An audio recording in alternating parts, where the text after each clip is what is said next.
The exhaustion hit me like a physical weight as I turned my key in the front door. 30 hours at the hospital, 2 emergency surgeries, 3 cardiac arrests, and countless decisions that held human lives in the balance. At 54, these marathon shifts were getting harder, but as chief of surgery at Metropolitan General, I couldn't show weakness.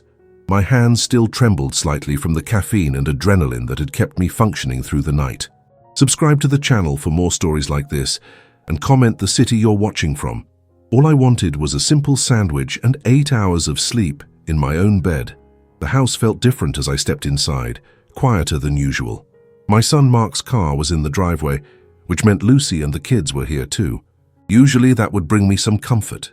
The sound of my grandchildren playing, the warmth of family filling these rooms that had felt so empty since my wife passed 3 years ago. But today, something felt off. I dropped my medical bag by the door and headed toward the kitchen, my stomach growling audibly. The fluorescent light flickered on, revealing everything exactly as I'd left it. Clean counters, dishes put away, everything in its place. I moved toward the pantry, already mentally preparing that turkey sandwich that had been sustaining me through the last 6 hours of my shift. The pantry door wouldn't open. I stared at the silver padlock hanging from a new latch that definitely hadn't been there when I left for work. My tired brain struggled to process what I was seeing. A lock on my own pantry, in my own house, the house I'd been paying the mortgage on for 22 years. "Oh, you're home." Lucy's voice came from behind me, casual and bright, as if discovering locks on food storage was the most natural thing in the world. I turned to see my daughter-in-law standing in the doorway, her blonde hair perfectly styled despite the early hour, wearing one of those expensive workout outfits that cost more than most people spent on groceries in a month. "Lucy," I kept my voice level, professional, the same tone I used when delivering difficult news to families. "There's a lock on the pantry." "I know." She smiled, but it didn't reach her eyes. "That food is for my family. You need to buy your own." The words hit me like a slap. My family. As if I weren't standing in the house I'd worked 60-hour weeks to pay for. As if the mortgage payments that came out of my account every month were somehow irrelevant.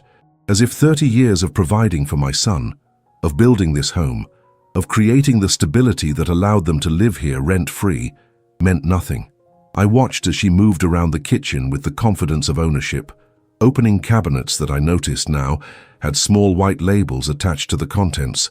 Lucy Thompson, written in neat block letters on the cereal boxes, the coffee cans, the packages of pasta. Everything I had purchased during my last grocery run 3 days ago, before this latest hospital rotation began. "I bought that food," I said quietly, pointing to the locked pantry where I could see through the small window the groceries I'd spent $200 on just this week. "And now it belongs to Mark's family." She opened the refrigerator, revealing more labels. The milk I'd bought, the lunch meat, the leftovers from the dinner I'd cooked before my shift, all marked with her name. "You're welcome to keep anything with your name on it." I looked around the kitchen.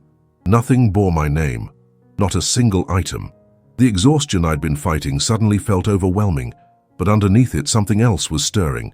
In 30 years of medicine, I'd learned to recognize patterns, to see beyond surface symptoms to underlying conditions.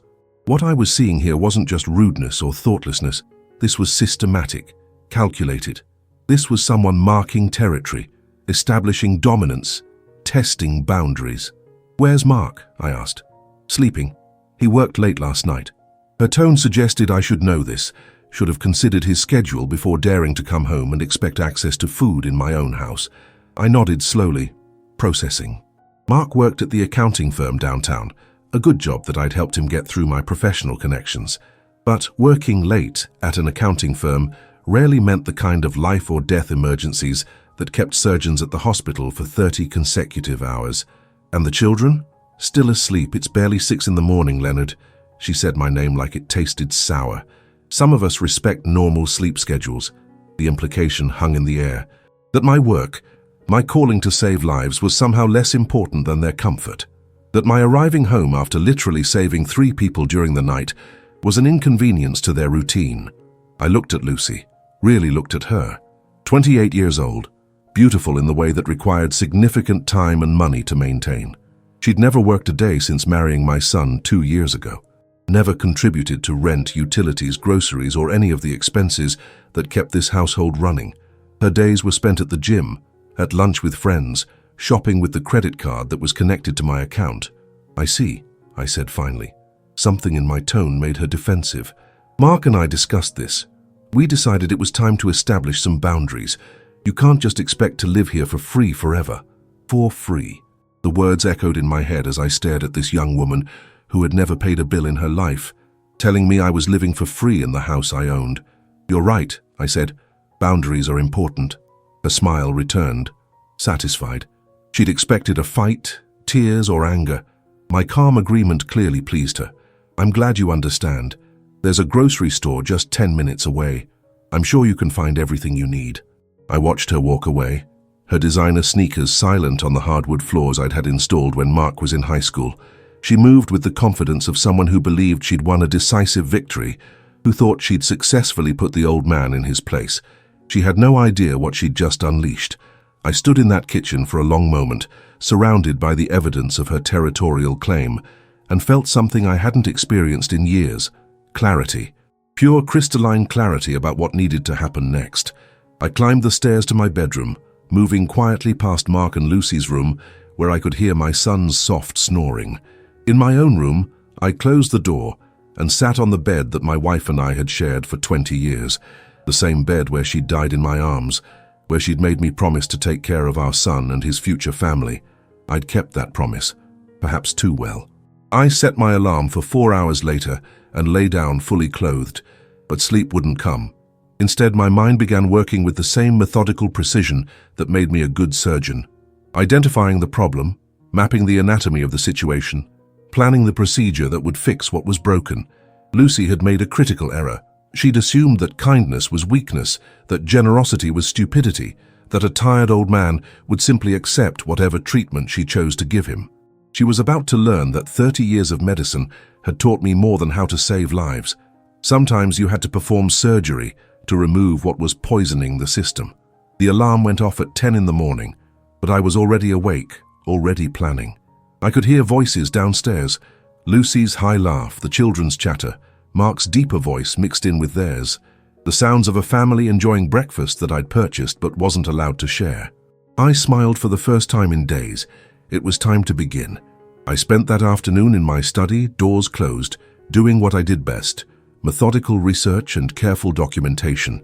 My medical training had taught me that successful treatment required understanding the complete picture, not just the obvious symptoms. Lucy's behavior wasn't random cruelty. It was part of a larger pattern that needed to be examined under a microscope. The first thing I did was walk through my own house with fresh eyes, seeing it not as the familiar home I'd lived in for over 2 decades, but as a medical examiner would see a crime scene. What I found made my stomach turn. In the bathroom shared by my 6-year-old grandson, Tommy, and 4-year-old granddaughter, Sarah, prescription bottles sat on the counter within easy reach of curious little hands. Not just any medications, my blood pressure pills, Lucy's anxiety medication, and several bottles I didn't recognize. The childproof caps had been removed for convenience. A bottle of drain cleaner sat under the sink with no safety latch, the cabinet door hanging open. I documented everything with my phone, taking careful photographs with timestamps. In the kitchen, I found bleach stored next to the children's snack cups, knives left on counters at child height.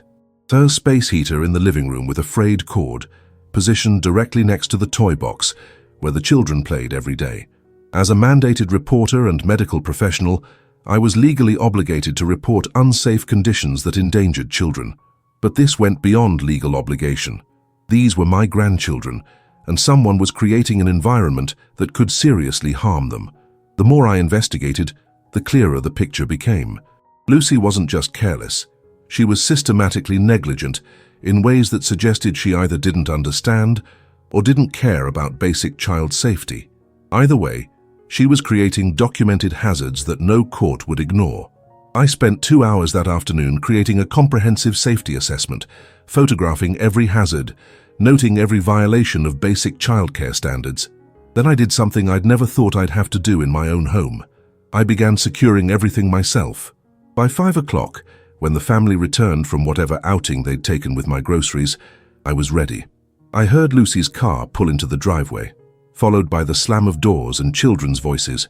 Normal sounds that had once brought me joy now felt tainted by the morning's revelation. I remained in my study, watching through the window as Lucy herded the children toward the house, talking animatedly on her phone while they struggled with shopping bags that looked suspiciously like they contained my missing food. The front door opened with the usual chaos of a family coming home. Tommy's excited voice carried up the stairs, telling his mother about something he'd seen at the park. Sarah's higher pitch joined in, the two of them talking over each other in the way children do when they're happy and tired. "Kids, go wash your hands," Lucy's voice cut through their chatter, "and stay out of Grandpa's way. He's been weird today." Weird. That's how she characterized a man coming home exhausted from saving lives, only to find himself locked out of his own pantry. I waited until I heard Mark's heavier footsteps on the stairs before making my move. The timing had to be perfect. I needed witnesses, but I needed the right kind of witnesses.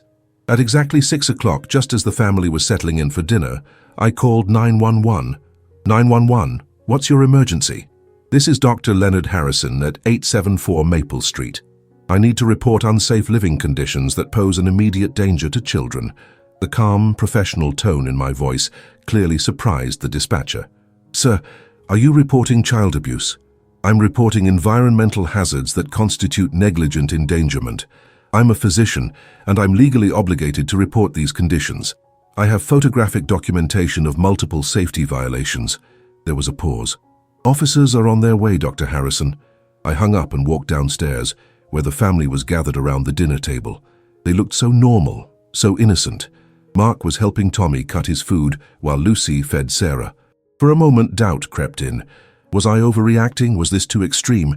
Then I remembered the prescription bottles on the bathroom counter, the cleaning chemicals within reach of tiny hands, and the pattern of systematic disrespect that had culminated in the locked pantry. No, this wasn't too extreme. This was necessary surgery to remove a dangerous infection before it killed the patient. "Dad?" Mark looked up as I entered the kitchen. "We saved you some food."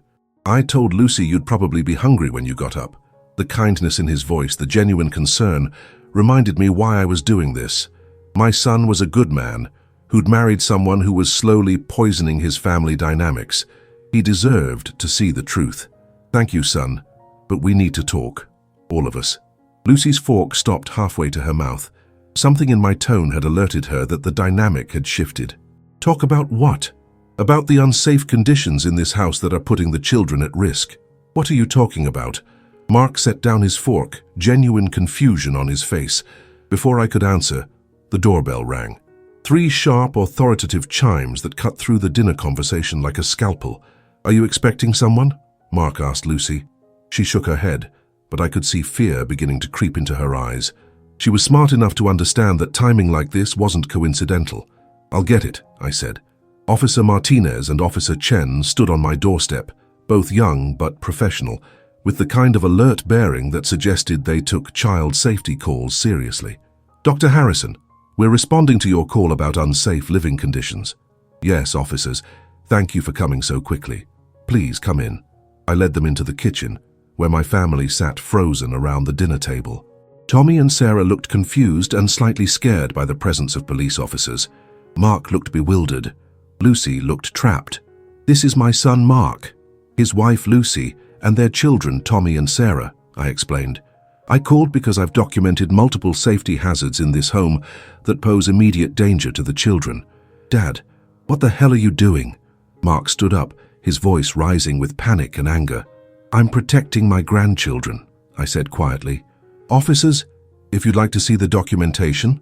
I handed Officer Martinez my phone, which contained the carefully organized photographs I'd taken that afternoon. As she scrolled through them, her expression grew increasingly serious. "Ma'am," she addressed Lucy, "are you aware that there are unsecured medications accessible to children in the upstairs bathroom?" Lucy's face went white. Those are just... and cleaning chemicals stored in an unlocked cabinet at child height?" "I don't understand what's happening," Mark said, looking between the officers and me. "Dad, these are our children. We take good care of them." Officer Chen had moved to the bathroom to verify the photographs. I heard his footsteps on the stairs, then a long pause before he returned. "Dr. Harrison's documentation is accurate," he reported to his partner. Multiple prescription bottles without safety caps accessible to children, cleaning products stored unsafely, several other violations. This is insane. Lucy finally found her voice. He's trying to get back at me because we set some boundaries about food. This is revenge. Ma'am, Officer Martinez said carefully, child safety isn't about personal disputes. These are serious violations that require immediate correction. I watched Mark's face as the reality began to sink in. His wife, the woman he trusted to care for his children, had created an environment that professional authorities considered dangerous. What happens now? He asked quietly. The violations need to be corrected immediately, Officer Chen explained. All medications must be properly secured and stored out of reach. Cleaning products must be locked away. The electrical hazards need professional attention. And if they're not corrected? I asked, though I already knew the answer. Child Protective Services will need to be involved to ensure the children's safety. The silence that followed was deafening. Tommy started crying, not understanding why police officers were in his house, why everyone looked so serious. Sarah buried her face in Mark's shoulder. Lucy stared at me across the dinner table with pure hatred. She'd underestimated the quiet old man she thought she could bully and control. She was beginning to realize that locking up groceries had unlocked something far more dangerous. But this was just the beginning. The real shock was still coming. The officers left with promises that Child Protective Services would conduct a follow-up visit within 48 hours. The house felt different in their absence, charged with tension and unspoken accusations. Mark had immediately begun securing medications and cleaning supplies, his movements sharp with barely controlled anger. Whether that anger was directed at Lucy or at me remained unclear. Lucy had retreated to their bedroom with Sarah, claiming the child was upset by the chaos I had created. The sound of her voice through the thin walls carried the particular tone of someone building a defense, preparing her version of events. I could hear fragments. Your father, losing his mind, jealous of our family. I sat in my study, door ajar, listening to my son move through the house with the mechanical precision of someone trying to process betrayal. The cabinet latches he installed made sharp, clicking sounds. The prescription bottles rattled as he transferred them to a high shelf. Each sound represented a truth he was being forced to confront about the woman he'd married. Around 9 o'clock, after the children were finally settled, Mark knocked on my study door. "Come in, son." He looked exhausted, older than his 31 years. "Dad, I need to understand what just happened. Lucy says you're having some kind of breakdown, that you called the police because you were angry about the food situation." I gestured to the chair across from my desk, the same chair where he'd sat as a teenager, when we'd had our serious conversations about life, responsibility, and character. "Mark, how long have those medications been sitting on the bathroom counter without safety caps?" He was quiet for a long moment. "I don't know. Lucy handles most of the household stuff, and the cleaning supplies under the sink." "Dad, where are you going with this?" I turned my computer monitor toward him. On the screen was a detailed timeline I'd been constructing, organized with the same methodical approach I used for complex medical cases. 3 months ago, you asked me why Tommy had been having stomach problems, remember?" Mark nodded slowly. 2 months ago, Sarah developed that persistent cough that wouldn't respond to treatment. Last month, Tommy fell down the stairs, and you couldn't figure out how it happened. Those are just normal childhood thing, are they? I clicked to the next screen, showing photographs I'd taken that evening after the police left. This space heater has a frayed cord that creates sparks. It sits 18 inches from where the children play every day. How long do you think it's been like that?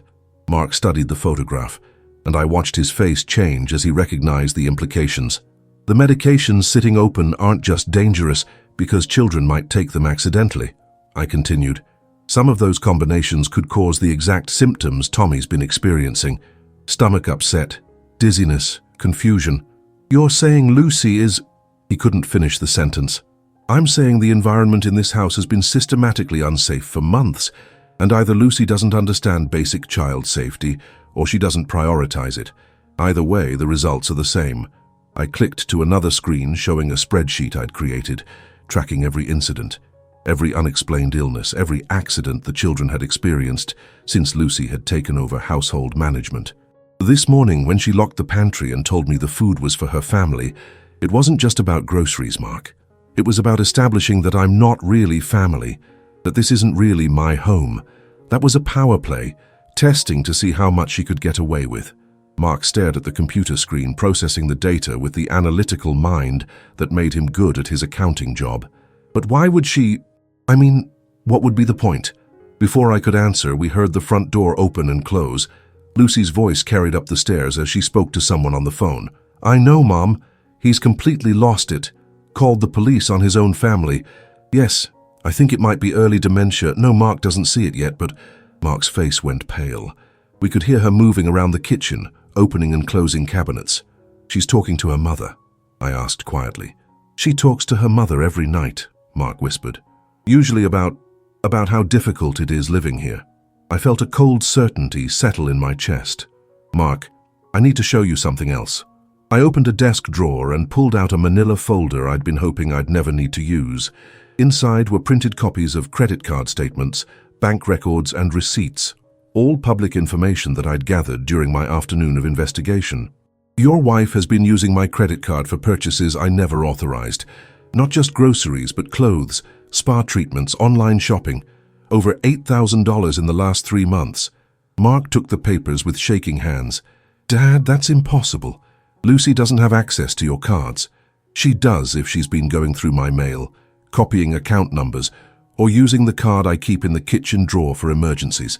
I pulled out another set of documents. "These are charges for things that arrived at this house while I was at work. Packages addressed to Lucy Thompson at this address, paid for with my account." The evidence was overwhelming and undeniable. Mark stared at the statements, his accounting mind automatically calculating totals, recognizing patterns. "There's more," I said gently. "She's been photographing documents in my study, financial papers, insurance policies, medical records. I installed a small security camera last week after I noticed things had been moved." I turned the computer screen toward him again, this time showing video footage of Lucy entering my study while the family was supposedly out shopping, systematically photographing papers from my files. "What is she looking for?" Mark's voice was barely a whisper. "Information about assets, insurance beneficiaries, medical decision-making authority. The kind of information someone would need if they were planning to have me declared incompetent, or if they were planning for my death." The words hung in the air like a diagnosis of terminal cancer. Mark stared at the video of his wife violating my privacy, stealing my financial information, building some kind of case against me. "This morning's incident with the locked pantry wasn't random cruelty," I continued. "It was designed to provoke a reaction that could be used as evidence of my mental instability. If I had shouted, if I had broken the lock, if I had confronted her in front of the children, she would have had witnesses to my erratic behavior." "But you didn't react that way." "No, I documented the safety violations and called appropriate authorities. That's not the behavior of someone having a mental health crisis. That's the behavior of someone following proper procedures to protect children." Mark set the papers down carefully, his hands trembling slightly. "Dad, if all this is true, what is she planning?" Before I could answer, Lucy's voice drifted up from the kitchen again, still on the phone with her mother. "The house is worth at least $600,000, and his retirement accounts are substantial. No, I don't think he's updated his will recently. Yes, the children would inherit everything if something happened to Mark." Mark's face went white. "We were listening to his wife discuss our family's financial situation with someone else, analyzing assets like she was already planning their distribution." "Mark," I said quietly, "I think your wife married you for access to this family's wealth, and I think she's been systematically working to remove me from the picture so that she can control everything." The silence stretched between us as my son processed the full scope of what I was suggesting. His wife wasn't just careless or inconsiderate. She was calculating and potentially dangerous. "What do we do?" he asked finally. "Tomorrow, Child Protective Services will visit to verify that the safety violations have been corrected. They'll document everything, interview everyone, and create an official record. That record will be very useful if we need to establish a pattern of negligent behavior. You're talking about divorce. I'm talking about protecting those children and protecting this family from someone who sees us as resources to be exploited rather than people to be loved." Mark looked toward the door, toward the bedroom where his wife was continuing her phone conversation with her mother, still discussing our family's finances as if they were already hers to manage. "She's been so different lately," he admitted. More controlling, more critical of you, less interested in anything except money and shopping. How long have you noticed these changes? Since right after Mom's funeral, she started asking about inheritance, about your will, about what would happen to the house if something happened to you. My wife had been dead for 3 years. Lucy had been asking about my death almost immediately after the funeral. The pattern was becoming crystal clear, and it was more disturbing than I had imagined. The Child Protective Service's visit the next morning went exactly as I had predicted. Mrs. Rodriguez, a seasoned social worker with 20 years of experience, arrived at 9 o'clock sharp with a clipboard and the kind of thorough professionalism that comes from seeing too many children in dangerous situations. Lucy had prepared for the visit like she was staging a theater performance. The house was immaculate. The children were dressed in their best clothes, and she played the role of concerned mother with practiced perfection.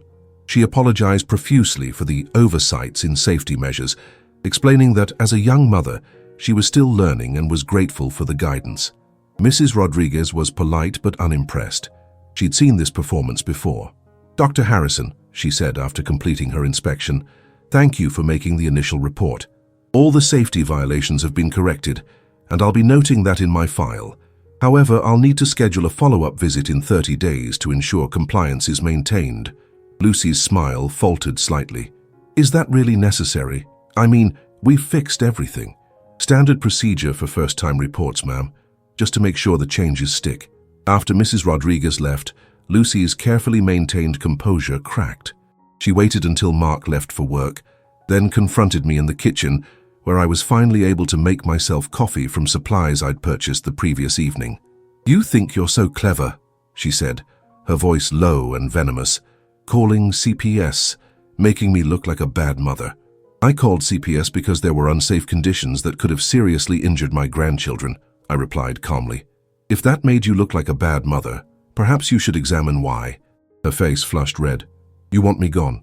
You've wanted me gone since the day Mark married me." "That's not true, Lucy. I welcomed you into this family. I've supported you financially for 2 years. I've never asked you to contribute to household expenses or childcare costs. Because you want to control us. You want Mark to feel guilty for taking your money so you can manipulate him." The accusation was so far from the truth that I almost laughed. But something in her eyes stopped me. There was a desperation there, a frantic quality that suggested she was beginning to panic. "Lucy, what is it you really want from this family?" For a moment, her mask slipped completely. "I want what I deserve. I want security. I want to not have to worry about money or depend on other people's charity. And you think the way to get that is to drive me out of my own house? I think the way to get that is to stop pretending you're going to live forever. You're 54 years old, you work a high-stress job, you have high blood pressure, and you live alone. Accidents happen, Leonard. Heart attacks happen. And when they do, Mark and I need to be prepared to take care of this family." The cold calculation in her voice sent chills down my spine. She wasn't just planning for my eventual death. She was anticipating it, preparing for it, possibly even hoping for it. "I see," I said quietly. "Do you? Because I don't think you understand how precarious your position really is." She stepped closer, her voice dropping to a whisper. "Mark loves you, but he loves me more. He loves his children more. And if I tell him that living with you is causing stress that's affecting my health, affecting the children's well-being, he'll choose us over you. And then what happens? Then you move into one of those nice senior communities where you can play cards with people your own age and leave the child rearing to the parents, while you and Mark live in my house. While Mark's family lives in Mark's inherited home, yes." The honesty was breathtaking. She'd laid out her entire plan. Isolate me, establish that I was the problem, convince Mark that removing me was necessary for his family's happiness, and then take control of the assets I'd spent 30 years building. "Lucy," I said carefully, "what makes you think Mark would choose you over me if he knew the truth about what you've been doing?" Her confidence flickered. "What truth?" I pulled out my phone and showed her the video of her in my study, photographing my financial documents. Her face went white. "Or this truth," I continued, showing her the credit card statements documenting her unauthorized purchases. "You can't prove I made those charges." "Actually, I can. I've already reported the fraudulent activity to the credit card company. They have records of where the purchases were made, what was bought, and where everything was delivered. Your name is on the delivery receipts." The blood drained from her face. "Mark will never believe you over me." "Mark has already seen the evidence, Lucy. We had a long conversation last night after you went to bed." The silence that followed was deafening. I watched her calculate, reassess, try to find a new angle of attack. "If you try to destroy my marriage, I'll make sure you never see your grandchildren again," she said finally. "You're threatening to keep children away from their grandfather because I've documented your criminal behavior. I'm promising to protect my children from a man who's clearly becoming mentally unstable, a man who calls the police on his own family, who makes false accusations, who creates a hostile environment for innocent children." I had to admire the strategy, even as it disgusted me. She was preparing to flip the narrative, to make herself the victim and me the aggressor. If I pressed charges for credit card fraud, she'd claim I was a vindictive old man trying to destroy a young mother. If I showed Mark the evidence of her planning, she'd say I was paranoid and delusional. But Lucy had made one critical error in her calculations. She'd underestimated the depth of my documentation and the breadth of my professional connections. "Lucy, there's something else you should know." "What?" "I've been married before. Not to Mark's mother. That's a story for another time. But 25 years ago, I was married to a woman very much like you. Beautiful, charming, and absolutely ruthless when it came to money and security." Her eyes narrowed. "I don't know what you're talking about." "Her name was Patricia. She also married into a family with assets, also played the role of devoted wife while systematically planning to take control of everything, and also made the mistake of thinking that kindness was weakness. This has nothing to do with me." "Patricia also threatened to keep children away from their family when her behavior was exposed. She also claimed that anyone who questioned her was mentally unstable.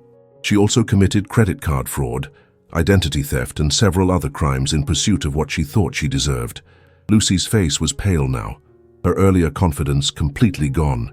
"Patricia is currently serving 5 to 10 years in state prison for financial elder abuse." The judge was particularly unsympathetic to her claims of victimhood when presented with evidence of systematic fraud and manipulation. The kitchen fell silent, except for the hum of the refrigerator. Lucy stared at me with the expression of someone who'd just realized they'd been playing chess with a grandmaster while thinking it was checkers. "You're bluffing," she said, but her voice lacked conviction. "Am I? Would you like me to call Detective Morrison at the Financial Crimes Unit? We've worked together on several elder abuse cases over the years. He's very interested in patterns of behavior that target vulnerable older adults." "You're not vulnerable. You're a doctor. I'm a 54-year-old widower living with a younger woman who has access to my financial information, my home, and my grandchildren. In the eyes of the law, that makes me exactly the kind of vulnerable adult that financial predators target." Lucy sank into a kitchen chair, the weight of her situation finally hitting her. "What do you want?" "I want my grandchildren to be safe. I want my son to be married to someone who loves him rather than his inheritance prospects. And I want to live in my own home without being treated like an unwelcome intruder. And if I don't agree to whatever you're planning, then Detective Morrison and I will have a very interesting conversation about the evidence I've gathered. Child Protective Services will receive a comprehensive report about the systematic endangerment of children, and Mark will learn everything about the woman he married." She looked up at me with pure hatred. "You can't prove intent. You can't prove I meant to hurt anyone." "I don't have to prove intent, Lucy. I just have to prove pattern and impact. The credit card fraud is documented. The safety violations are documented. Your conversations about my assets and your plans for my death are recorded. Whether you intended malice or were simply criminally negligent doesn't matter to the legal system." For the first time since I'd known her, Lucy looked genuinely afraid. The confident predator had become cornered prey. "What happens now?" she whispered. I poured myself another cup of coffee, savoring this moment of absolute clarity. For the first time in months, I felt like myself again, the surgeon who could diagnose problems and execute solutions with precision. "Now," I said, "we're going to have a family meeting." Mark came home that evening to find Lucy sitting at the kitchen table with red-rimmed eyes and the defeated posture of someone who'd spent the day confronting the collapse of carefully laid plans. I was at the stove, cooking dinner for the first time in weeks, using ingredients from the pantry that no longer bore anyone's name. "What's going on?" Mark asked, looking between his wife's obvious distress and my unusually calm demeanor. "Lucy's been texting me all day saying we need to talk, but she won't tell me what about." "We're having a family meeting after dinner," I said, turning from the stove. "All of us, including the children, because some of what we need to discuss affects their safety and their future." Lucy's head snapped up. "Leonard, you promised we would discuss this privately first. I promised we would resolve this as a family. That requires honesty from everyone involved." Mark looked confused and increasingly concerned. "Dad, what is this about? Lucy's been acting strange all day, and now you're talking about family meetings like we're in some kind of crisis." "We are in crisis, son, but it's a crisis that can be resolved if everyone is willing to face the truth and make better choices." I served dinner in the dining room, using the good china that had been my wife's pride. Tommy and Sarah chatted happily about their day at preschool, unaware of the tension radiating from their parents. Lucy barely touched her food, pushing it around her plate while shooting nervous glances between Mark and me. After the children finished eating, I sent them to the living room to play while the adults talked. Tommy protested that he wanted to stay and listen to grown-up conversation, but I promised him we'd have a special grandfather-grandson talk later about everything that was happening. When we were alone, Mark folded his hands on the table and looked at me with the expression of someone bracing for bad news. "Okay, Dad, what's this really about?" I opened the manila folder I'd prepared and placed it in the center of the table. "It's about the fact that your wife has been systematically stealing from me, endangering your children, and planning to have me removed from this house so she can control the assets I've spent 30 years building." The words hit the quiet dining room like an explosion. Mark stared at me, then at Lucy, then at the folder of evidence between them. "That's insane," he said finally. "Lucy would never—" "Dad, I think you need to seriously consider that you might be—" "Might be what, Mark? Paranoid, delusional, having a mental breakdown?" I opened the folder and spread out the credit card statements, the photographs of safety violations, the printed emails, and the transcript of Lucy's phone conversation with her mother. "Look at the evidence before you decide I'm losing my mind." Mark picked up the credit card statements first, his accounting training automatically focusing on the numbers. I watched his face change as he recognized the pattern, hundreds of small charges that individually seemed insignificant, but collectively represented thousands of dollars in unauthorized spending. "Lucy, what are these charges for?" His voice was carefully controlled, professional. Some of those might be mistakes. Sometimes I used the wrong card by accident. 47 charges over 3 months, totaling $8,312. All for clothing, cosmetics, and online shopping. That's not accidentally using the wrong card, that's systematic fraud." Lucy's face crumpled. "Mark, you don't understand. Your father has been making me feel like a prisoner in this house, like I have to ask permission for everything. I just wanted to feel like I had some independence." "Independence purchased with stolen money," I said quietly. Mark set down the statements and picked up the photographs of the safety violations. His expression grew more serious as he saw the medication bottles, the cleaning chemicals, the electrical hazards that had surrounded his children for months. "Lucy, how long have Tommy's medications been sitting on the bathroom counter without safety caps?" "I don't remember. It's easier to give him his vitamins when I don't have to fight with those stupid caps every morning." "Those aren't vitamins, Lucy. Those are my blood pressure medications. If Tommy had taken even 2 of those pills, he could have gone into cardiac arrest." The color drained from her face. "I didn't know. I thought they were vitamins. You keep so many pills around." Mark looked at me with growing horror. "Dad, are you saying Lucy has been giving Tommy your prescription medications?" "I'm saying the medications have been accessible to a 6-year-old boy who can't read labels and who has been experiencing unexplained symptoms for months. Whether Lucy gave them to him directly or he took them himself, the result is the same." "But I would never hurt Tommy," Lucy protested. "He's my son. I love him." "Love without competence is dangerous, Lucy, and this pattern suggests either gross negligence or something more calculating."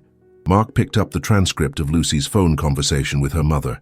As he read her casual discussion of my assets, my life expectancy, and her plans for inheritance, his face went through a series of expressions: disbelief, anger, and finally, a kind of sick recognition.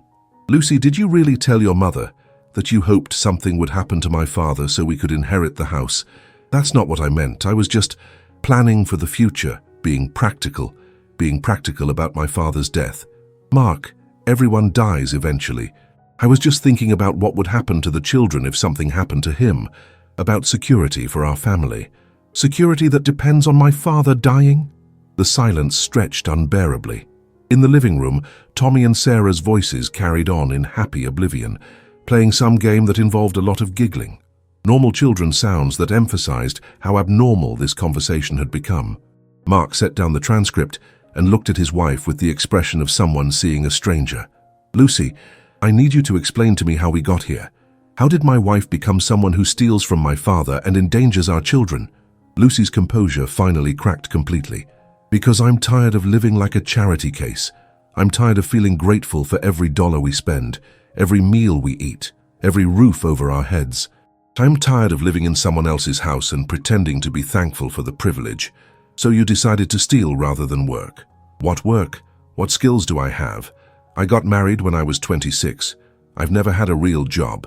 I don't have a degree or training or any way to support myself if something happens to you or if you decide you don't want me anymore." The honesty was startling and, in a twisted way, sympathetic. Lucy wasn't evil. She was terrified. Terrified of poverty, of abandonment, of not being able to provide for her children. But her fear had led her to make choices that endangered the very people she was trying to protect. "Lucy," I said gently, "did you really think the solution was to drive me out of my own home? I thought if you moved into a retirement community, we could take over the house payments and eventually buy it from you. I thought everyone would be happier if we had our own space. And if I refused to move," she looked down at her hands, "I thought you might not have a choice eventually. You work too hard, you're under too much stress. I thought something might happen naturally." Mark stood up abruptly, his chair scraping against the hardwood floor. "Jesus Christ, Lucy, are you listening to yourself? You're talking about hoping my father would have a heart attack so you could steal his house. I never said that." "You didn't have to say it. The implication is clear." I watched my son pace the dining room, processing the full scope of his wife's betrayal. This wasn't just about money or safety violations. This was about the fundamental character of the woman he'd married and trusted with his children. "Mark," I said quietly, "sit down. We need to decide what happens next." He stopped pacing and looked at me. "What do you mean?" "I mean, Lucy has committed multiple crimes. Credit card fraud, child endangerment, possibly attempted financial elder abuse. I have enough evidence to send her to prison for several years." Lucy's face went white. "You wouldn't. The children need their mother. The children need a mother who won't poison them with prescription medications or bankrupt their family with stolen money. Whether that's you depends on what you're willing to do to change." Mark sat back down, looking older than he had that morning. "What are you proposing?" I looked at both of them. My son, who I loved more than anything in the world, and his wife, who had revealed herself to be both victim and predator. "I'm proposing that Lucy moves out of this house immediately and checks herself into an intensive therapy program to address whatever psychological issues led to this behavior. I'm proposing that she gets a job and begins paying restitution for the money she's stolen. And I'm proposing that she earns back the right to be around her children through supervised visits until she can prove she's safe." "And if I refuse?" Lucy asked. "Then Detective Morrison and I have that conversation tomorrow morning. Child Protective Services gets a comprehensive report about systematic child endangerment, and you face criminal charges for multiple felonies." The dining room fell silent, except for the ticking of the grandfather clock my wife had bought for our 15th anniversary. In the living room, Tommy called out asking if they could have ice cream for dessert. Normal family sounds in the middle of the most abnormal family crisis I'd ever imagined. "I need time to think," Lucy said finally. "You have until tomorrow morning," I replied, "because that's when the 30-day follow-up from CPS is scheduled, and I need to decide what I'm going to tell Mrs. Rodriguez about the ongoing safety of the children in this home." Mark looked between us with the expression of a man watching his world split in half. "And what about me? What about my marriage?" "That's between you and Lucy, son. But you need to understand that staying married to someone who endangers your children and steals from your family isn't loyalty. It's enabling." The weight of that truth settled over the table like a heavy blanket. For better or worse, everything was finally out in the open. Lucy left the house the next morning with 2 suitcases and the kind of hollow-eyed exhaustion that comes from a sleepless night of facing unwelcome truths. She didn't say goodbye to the children, claiming it would be too traumatic for them. Instead, She kissed Mark's cheek and whispered something that made his jaw tighten. Before walking out the door I held open for her. I watched her load her car from the living room window, noting that she took only personal items. No family photographs, no mementos, nothing that suggested she planned to fight for custody or reconciliation. The clinical part of my mind recognized this as either genuine remorse or calculated strategy to minimize her legal exposure. "Daddy, where's Mommy going?" Sarah asked, pressing her small face against the window beside me. "Mommy is going to stay somewhere else for a while so she can get some help to feel better," Mark answered, his voice carefully steady. "Is she sick?" "In a way, yes, but the doctors are going to help her." It wasn't entirely a lie. Lucy had agreed to check into an intensive outpatient therapy program specializing in financial disorders and family dysfunction. Whether she would actually follow through remained to be seen, but the alternative was criminal prosecution. The first few weeks after Lucy's departure were surprisingly peaceful. Mark took a leave of absence from work to focus on the children and process what had happened to his marriage. Tommy and Sarah adjusted to their mother's absence with the resilience that children possess when their basic needs are being met consistently. I found myself cooking dinner every night, something I hadn't done regularly since my wife died. The kitchen felt alive again with the sounds of homework being discussed, children's laughter, and the comfortable silence of a family that wasn't walking on eggshells around hidden resentments. Mrs. Rodriguez returned for her 30-day follow-up and found a completely transformed household. The safety violations had been corrected and maintained. The children were thriving under more attentive supervision. The atmosphere of tension that had pervaded the house during her first visit had been replaced by something that felt genuinely stable. "Dr. Harrison," she said as she completed her inspection, "I have to say this is one of the most positive transformations I've seen in 20 years of social work. Whatever changes you've made, keep making them." Mark and I didn't discuss Lucy much during those first weeks. He was processing grief and anger and betrayal, emotions that needed time to settle before they could be examined clearly. But I watched him rediscover his relationship with his children, playing with them in ways he hadn't when Lucy's constant anxiety and control issues had dominated the household. 6 weeks after Lucy left, Detective Morrison called to update me on the financial investigation. Lucy had agreed to plead guilty to credit card fraud in exchange for restitution payments and probation rather than jail time. The plea agreement required her to maintain steady employment and submit to random financial audits for 3 years. "She's working as a receptionist at a dental office," Morrison told me. "Makes about $12 an hour, which means it'll take her years to pay back what she stole. But she's paying regularly, and her therapist says she's making genuine progress understanding the psychological issues that led to the theft." "What about the children? Any attempt to seek custody?" "None." Her lawyer advised her that given the child endangerment issues and the documented pattern of unsafe behaviors, pursuing custody would be futile and expensive. She's agreed to supervised visits twice a month, which will increase to unsupervised visits if she maintains stability for 6 months. I felt a complex mixture of relief and sadness. Relief that my grandchildren were safe. Sadness that their family had been shattered by choices that didn't have to be made. The real transformation came 3 months after Lucy's departure, when Mark finally felt ready to talk about what had happened and what came next. "Dad," he said one evening after the children were in bed, "I need to ask you something and I need you to be completely honest." "Of course. Did you know what Lucy was really like before this all came out? Did you see signs that I missed?" I considered the question carefully. I saw someone who was very concerned with money and status, very focused on what she could get rather than what she could give, but I assumed those were character flaws that would improve with maturity and security. I didn't recognize them as symptoms of something more serious. I feel like such an idiot. How did I marry someone who was capable of endangering our children? Mark, predators are skilled at deception. Lucy showed you the person she thought you wanted to see. The caring mother, the grateful daughter-in-law, the woman who needed your protection and provision. She hid her real motivations until she felt secure enough to reveal them. But there must have been signs. There were. But they were subtle, and you interpreted them charitably because you loved her. That's not stupidity, son. That's normal human behavior when someone you trust is systematically deceiving you. Mark was quiet for a long moment. "What do I tell the kids when they ask why mommy can't come home?" "You tell them the truth in age-appropriate ways. That mommy made some poor choices that hurt the family, that she's working with doctors to learn how to make better choices, and that everyone loves them and wants what's best for them. And what about us? What about this family? I looked around the living room where Tommy's homework was spread across the coffee table, and Sarah's dolls sat lined up on the couch waiting for tomorrow's tea party. The house felt peaceful in a way it hadn't in months. I think this family is healing. I think we're learning how to be honest with each other, how to set healthy boundaries, and how to prioritize what really matters, which is the safety and happiness of those children, your ability to rebuild your life based on your own values rather than someone else's manipulation, and our chance to create a family culture based on respect and truth rather than fear and control. Mark nodded slowly. Dad, I want to ask you something else.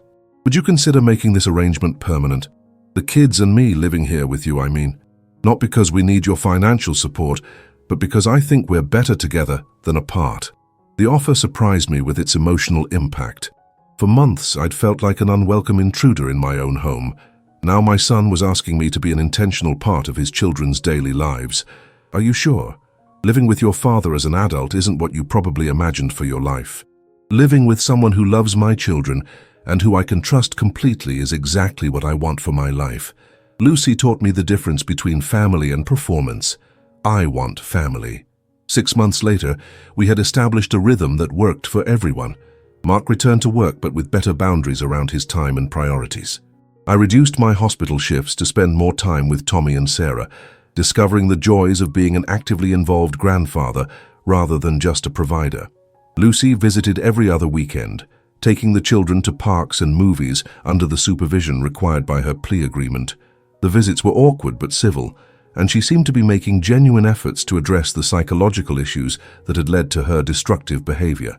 Tommy's unexplained stomach problems disappeared completely once the household medications were properly secured.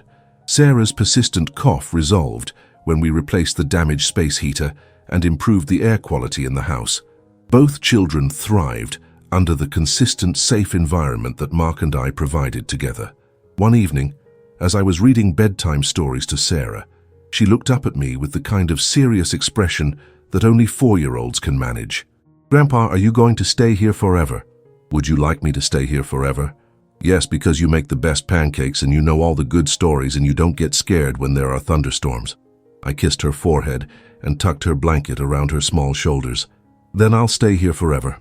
Later that night, as Mark and I cleaned up the kitchen together, I reflected on how completely my life had changed in less than a year. The lonely widower who had felt like a stranger in his own home had been replaced by an engaged grandfather and co-parent who woke up every morning with purpose and joy. Dad, Mark said as he loaded the dishwasher, I never thanked you properly for what you did, for protecting the kids, for saving our family, for refusing to let Lucy destroy what we had. You don't need to thank me, son. Protecting family is what family does. But you could have handled it differently. You could have just kicked us all out, started over, lived your own life without the complications we brought. I considered his words as I wiped down the counters that had once been marked with territorial labels claiming ownership of food I'd purchased. The kitchen looked the same as it had a year ago, but everything else had changed completely. Mark, for 3 years after your mother died, I lived in this house alone, and every day felt like I was just marking time until my own death.